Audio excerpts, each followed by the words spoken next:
Als ein Autoenthusiast hat man eine gewisse Liste. Eine Liste aller möglicher Fahrzeuge. Fahrzeuge, die einen inspirieren, Fahrzeuge, die einen faszinieren, Fahrzeuge, die man irgendwann in seinem Leben gerne mal gefahren hat. Als jemand, der seit der Kindheit von Muscle Cars träumt, hochgezüchtete V8s liebt und von jedem Sportwagen eigentlich verlangt, dass er Heckantrieb ist, gibt es eine Ausnahme auf dieser Liste. Eine Ausnahme, die anders ist als all die anderen Fahrzeuge auf dieser Liste. Nein, der Motor dieses Fahrzeugs hat keinen Hubraum von 5 Litern. Nein, der Wagen hat auch keinen Heckantrieb. Und nein, dieser Wagen ist auch nicht aus den Vereinigten Staaten. Eigentlich produziert der 2 Liter Turbo-Vierzylinder dieses Fahrzeugs 275 PS und 378 Newtonmeter Drehmoment. Und dieses schickt er durch die Fronträder auf die Straße. Dieser Wagen kommt aus Südkorea, er heißt der Hyundai i30N und er hat die Welt im Sturm erobert. Aber ist er wirklich so großartig? Verdient er all das Lob, das er kriegt? Und hat er wirklich einen Platz auf der Liste dieser Automobile, Ziele und Träume? Es gibt nur eine Art, das herauszufinden.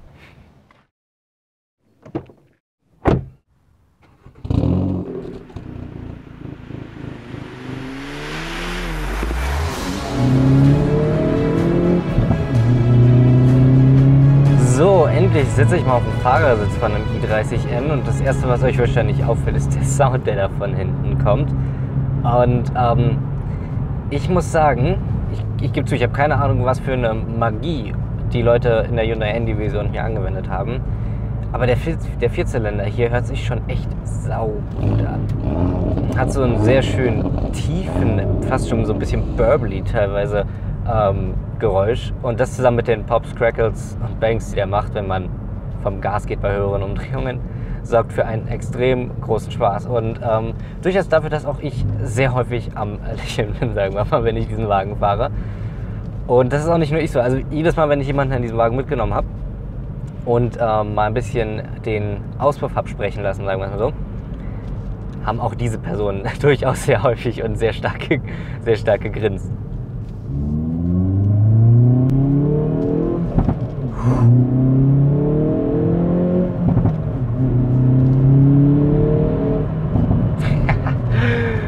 Dieser Auspuff ist Teil des 2500 € teuren N-Performance Upgrades, also auf die 30.500 € vom Basispreis die 30N nochmal 2.500 € drauf. Aber dieses N-Performance Upgrade gibt euch einiges, 25 PS mehr, wir haben ein elektronisches Differential vorne jetzt drin, wir haben den klappbaren Auspuff, wir haben bessere Bremsen, wir haben im Sommer viel grippigere Pirelli P-Zeros vorne drin und außerdem kriegen wir noch so kleinere Goodies wie zum Beispiel den induktiven Phone Charger vorne. Also ziemlich viele Dinge, die man dafür nur 2.500 € kriegt und auf jeden Fall ticken. Die Option nimmt ihr, wenn ihr den Wagen kauft. Das ist das ist eigentlich keine Empfehlung mehr, das ist schon eine Anweisung, weil das nicht zu nehmen für den Preis ist unglaublich. Zusätzlich haben wir noch 2 weitere kleine Optionen hier drin. Wir haben das Navigationspaket, das fügt ein paar kleinere Sachen hinzu und wir haben die Querstrebe hinten, die Metallquerstrebe im Kofferraum, die sorgt nochmal für, dass das ganze Chassis nochmal ein bisschen steifer ist und der Wagen nochmal ein bisschen besser liegt. Auch beim Fahren bemerkt man sofort, dass der Wagen um einiges ernster und hardcore-riger, keine Ahnung, wie ich das einstellen kann, ist als viele Konkurrenzfahrzeuge. Und das N in i30N steht übrigens für 2 Sachen. Einerseits für Namyang, das ist die Heimstadt von Hyundai in Südkorea, und für den Nürburgring, auf dem ein großer Teil der Entwicklung des i30N zum Beispiel stattgefunden hat. Und das merkt man auch. Also das Chassis ist sehr gut, die Bremsen haben unglaublich viel Biss und geben auch sehr viel Feedback. Also das ist wunderbar. Lenkung ist gut und die Federung sorgt auch dafür, dass man eigentlich jederzeit immer Vertrauen in den Wagen hat und wirklich immer weiß, wo die Grenzen sind. Und die arbeitet so gut, dass man wirklich jederzeit eigentlich den Grip hat, den man braucht. Okay, wo wir gerade von der Federung reden, der Wagen hat 5 verschiedene Fahrmodi. Wir haben Eco, Normal, Sport, N und N Custom. Alle eigentlich sehr selbsterklärend, bis auf N vielleicht. N ist effektiv Sport Plus und N Custom ist Mode. Da können wir mixen und matchen, wie wir wollen. Sprich, da können wir alles einstellen und unseren eigenen Modus kreieren. Was vielleicht eine ganz gute Idee ist, denn zugegebenermaßen, die Federung ist sehr gut. Aber wenn wir die im N-Modus haben, dann kickt die einen schon ziemlich hart teilweise. Also wenn man da nicht gerade über eine sehr schön ebene und gut gemachte Oberfläche fährt, dann kann es durchaus unangenehm werden. ist es gut auf einer Rennstrecke und so weiter. Und wenn man wirklich sportlich fahren will, aber vielleicht im Alltag teilweise ein bisschen zu viel, selbst für mich.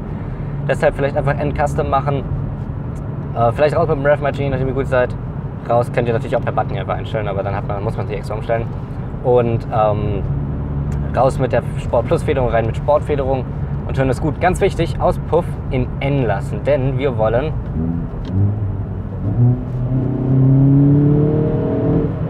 das haben und das gibt es nur im N-Modus. Und ja, ihr fragt euch jetzt vielleicht, okay, wie hat Hyundai das geschafft, so ziemlich aus dem Nichts eigentlich so einen extrem guten Hot Hatch zu machen? Davor kamen nicht so, die hatten ja nicht so viele sportliche Wagen, Hyundai, sagen wir mal. Dafür waren sie nicht wirklich bekannt hier, besonders in Deutschland. Aber ein Teil des Grundes, ein Teilgrund, warum Hyundai plötzlich so gute Sportwagen macht, ist ein Mann namens Albert Biermann, den kennt vielleicht einige von euch. Albert Biermann hat sehr, sehr lange die Produktion und die Entwicklung von BMW M-Fahrzeugen übernommen. Und jetzt ist er am Alphabet einen Buchstaben vorgesprungen, von BMW M zu Hyundai N. Und jetzt leitet er da die Produktion und man merkt auf jeden Fall, wie viel Expertise dieses Team hat, das diese Hyundai N-Autos macht und wie viel Arbeit hier reingesteckt wurde. Und man holt sich nicht Albert Biermann für ein Fahrzeug. Das heißt, ich bin sehr, sehr, sehr gespannt, was Hyundai in Zukunft noch für N-Fahrzeuge raushaut. Die werden sehr geil. Also wenn die so gut sind wie der hier, hui. Aber ich würde sagen, wir haben genug auf der Straße geredet. Wir werfen kurz einen Blick aufs Interieur und dann geht's rauf auf die Rennstrecke.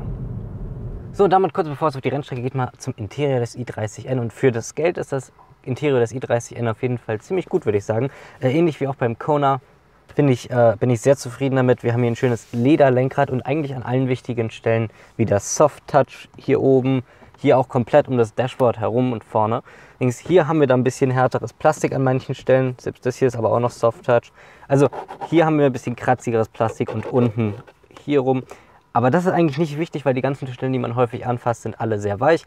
Aber wir haben um das Infotainment, Climate Controls und am Lenkrad haben wir leider Klavieroptik, sprich Gloss Black. Das heißt, es ist immer schön dreckig. Aber wenigstens sind die Buttons in mattschwarz, also das ist nicht ganz so schlimm. Und ja, wir haben Standard ein schönes induktives Ladegerät, sprich wir können einfach unser Handy reinlegen, wenn das Handy es unterstützt. Und wunderschön geht das los mit dem Laden. Das ist sehr praktisch, vor allem weil mein Port bei meinem Handy nicht mehr ganz so in Ordnung ist. Und ja, das Lenkrad ist sehr schön. Als ich das erste Mal hier reinkam, da kam ich ja vom Peugeot rein. Der Peugeot hat ein sehr kleines Lenkrad. Da war ich einfach so, wow, das ist ziemlich groß. Aber das ist eine normale Größe. Also viele, die beim Peugeot sagten, das ist mir zu klein, die werden hier sehr zufrieden mit sein. Das Lenkrad liegt auch wunderbar in der Hand. Und natürlich mit den Buttons links und rechts zum Auswählen der Drive Modes bzw. des N-Modus ist das super schön. Ich liebe den Schalthebel. Der Schalthebel, der hat so ein bisschen was von so einem Repetiergewehr, von so einem schönen Bolt-Action-Rifle. Vor allen Dingen, wenn man teilweise hört man, selbst mit geschlossenen Fenstern und so weiter, hört man das Schalten, also beim Getriebe richtig. Und es fühlt sich teilweise so gut an, wenn man beschleunigt und dann durchzieht. Also echt super gemacht. Und hier haben wir unsere gewärmten Sitz, sprich unsere Heated Seats, Heated Steering Wheel, also Lenkrad und so weiter. Das ist alles schon standardmäßig dabei. Wunderbar, hier haben wir Traktionskontrolle und ESC, falls wir es ausschalten wollen. Und ja, das Interieur vorne ist eigentlich super gut. Hinten muss ich euch jetzt gar nicht zeigen. Ist auch super gut, hat man wunderschön Platz, auch wenn man hinter größeren Leuten sitzt. Also das ist sehr praktisch. Cupholder, mehr als einen hier. Was auch noch zu sagen ist, dass der Wagen hier einen sehr, sehr guten adaptiven Spurhalteassistenten hat. Also den kennt ihr ja vielleicht schon aus meinem Hyundai Kona EV Video. Dass der Assistent saugut ist und sehr, sehr selten irgendwelchen Input überhaupt benötigt. Meistens auf der Autobahn kann er komplett von sich selber lenken. Natürlich muss man immer noch die Hände am Lenkrad haben, aber er lenkt einwandfrei. Also da haben sie echt super Arbeit gemacht. Und ja, mehr gibt es eigentlich gar nichts zu sagen zum Interieur. Ich würde sagen, wir gehen einmal auf die Rennstrecke, oder?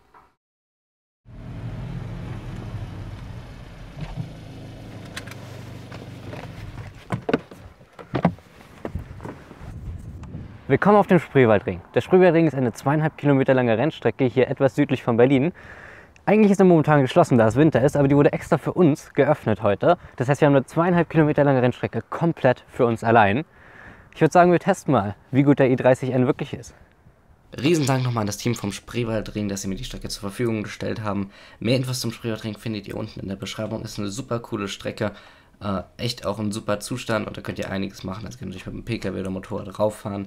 Aber es ist eine der Rennstrecken, eine der wenigen Rennstrecken, bei denen ihr auch Formelfahrzeuge richtig fahren könnt. Ihr habt da verschiedene Pakete. Mehr Infos findet ihr in der Beschreibung, aber ich mache euch da auch nochmal ein Video drüber. Wir gehen aber jetzt mal wirklich mit dem i30N drauf, würde ich sagen. So, dann würde ich mal sagen, geht's rauf auf die Strecke, oder? Gehen wir mal rein in N-Modus. Und zugegebenermaßen, ich habe schon einige Runden auf der Strecke gemacht, einfach zum Testen, ob alles okay ist, B-Roll aufgenommen und so weiter. Aber wir werden jetzt mal rausgehen. Also N-Modus, aktives Rev-Matching, sprich Zwischengas ist an. Sportmodus ist bei der Stabilitätskontrolle aktiviert. Das heißt, wir haben auch keine Sorgen, was die Stabilität angeht und so weiter. Und ja, keine Sorge, der Wagen ist aufgewärmt. Das heißt, wir müssen hier nicht irgendwie darauf achten, dass wir nicht zu schnell rangehen an alles. Der ist schon aufgewärmt, habe ich für alles gesorgt. Und ja, wir haben den Wagen ja schon auf der Straße ausführlichst gefahren, sind auch über das Interieur reingegangen und jetzt kommt sozusagen der Härtetest. Riesen Dank übrigens nochmal an den Spreewaldring, dass die mich hier ranlassen an die Strecke während der Zeit, während es eigentlich gar nicht offen ist und dass ich hier den Wagen mal schön ausfahren und somit natürlich auch testen kann. Und ich muss sagen, das spricht schon ein bisschen für sich, oder? Ich habe einen riesen Spaß, diesen Wagen hier zu fahren. Und ich habe natürlich schon im Intro angekündigt, beziehungsweise auch aufmerksam gemacht, dass es ein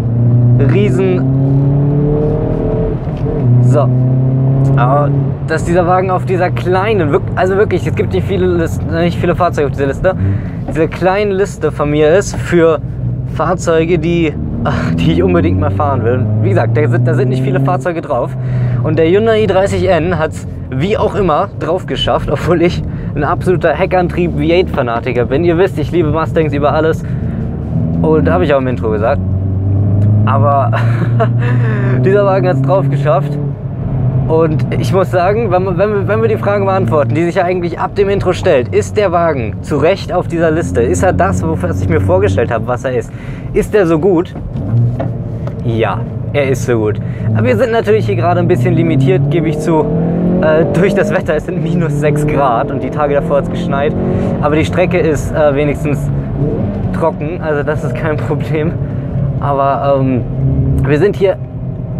Wir können nicht natürlich komplett an die Limits des Fahrzeugs gehen, weil wir vorher an die Limits der Reifen kommen. Es sind zwar sportliche Winterreifen, aber da machst du einfach nicht viel. Trotzdem können wir uns hier rantasten an die Limits und durchaus sehr nah dran kommen, würde ich sagen.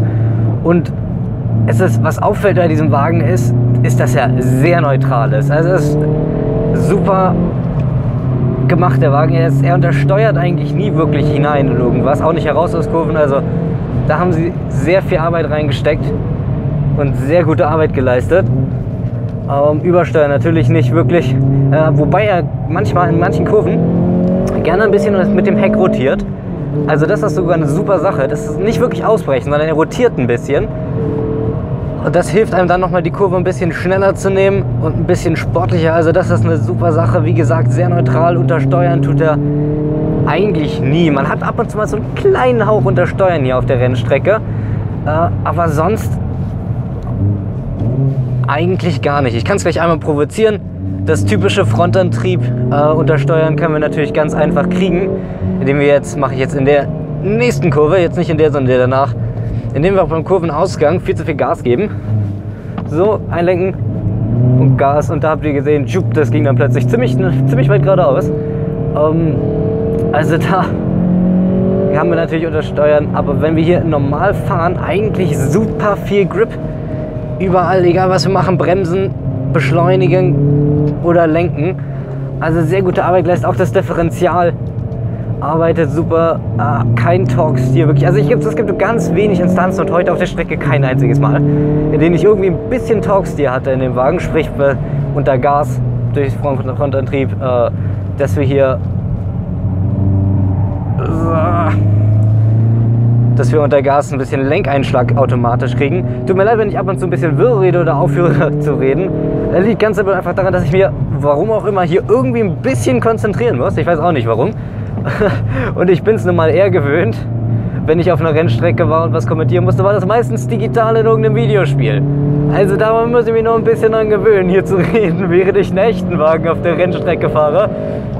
So, und jetzt 150, hart runterbremsen, zweiter Gang runter Und raus beschleunigen. Ja, wunderbar. Wuhu! Und ihr kriegt es mit, also das macht einfach einen Spaß, diesen Wagen zu fahren, weil er so schön sich fährt. Super Arbeit haben die Leute um Albert Biermann herum. Ist irgendwie fies, immer nur Albert Biermann zu nennen, aber er ist halt die Person schlechthin da in diesem Team. Also die ganze N-Division um Albert Biermann herum, sagen wir es so, hat eine super Arbeit geleistet hier beim Hyundai i30N.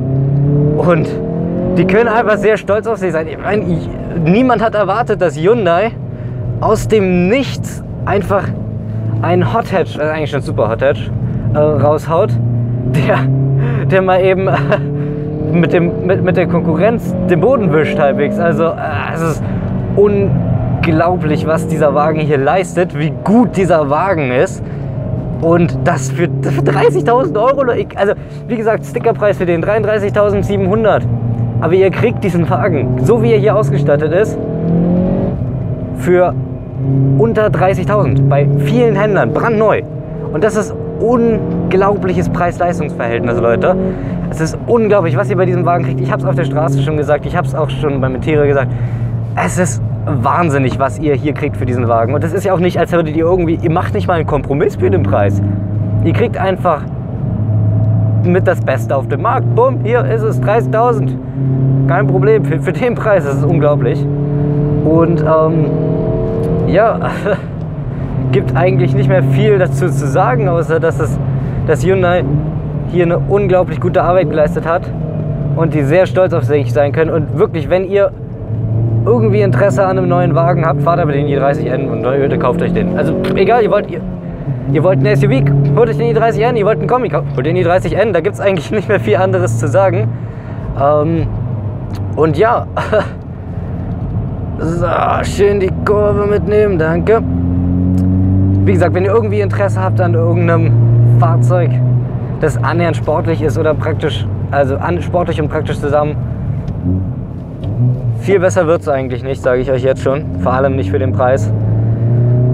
Ja, ich werde mal hier noch ein bisschen mehr Spaß haben, würde ich sagen. Während ich eigentlich nichts mehr zu sagen habe zum Wagen, außer dass er super ist. Wow, also ist ein toller Wagen. Wenn ihr mehr zu dem Wagen von mir sehen wollt, oben rechts bei euch da, habt ihr unter anderem ein Rennstrecken-POV-Video, wo ich auf dieser Rennstrecke hier Full Out fahre, 15 Minuten lang. Kein Ton, also von mir, außer den Wagen und es gibt schon Reifen. Und dann kriegt ihr auch noch andere POV-Videos, habt ihr da oben, wie zum Beispiel die Nachtfahrt oder die Autobahnfahrt, wo wir verschiedene Sachen testen, Höchstgeschwindigkeit, Lichter und so weiter. Auch oben links findet ihr jetzt noch weitere Videos zu anderen Fahrzeugen. Das ist natürlich nicht der einzige Wagen, den ich reviewt habe. Aber mich würde mal eure Meinung zum i30N interessieren, nachdem ihr hier ein bisschen mehr Infos über den habt. Schreibt es immer noch in die Kommentare. Und ja, ich bin absolut begeistert von dem Wagen. Und in 6 Tagen muss ich ihn zurückgeben, leider. Ich würde ihn gerne behalten. Also Hyundai, ich habe auch nichts dagegen, wenn ihr mir noch eine E-Mail schreibt und sagt, okay, hier, behalt den. Übernimmt aber bitte die Steuer und alles. Also, ich bin nicht in der Lage, einen Neuwagen zu finanzieren. Judy, ich rede dir nur noch Schmarrn. Lassen wir es mal gut sein. Ich bedanke mich für euch fürs Zuschauen. Ob es gefallen hat, sage ich tschüss, bis zum nächsten Mal. Ciao.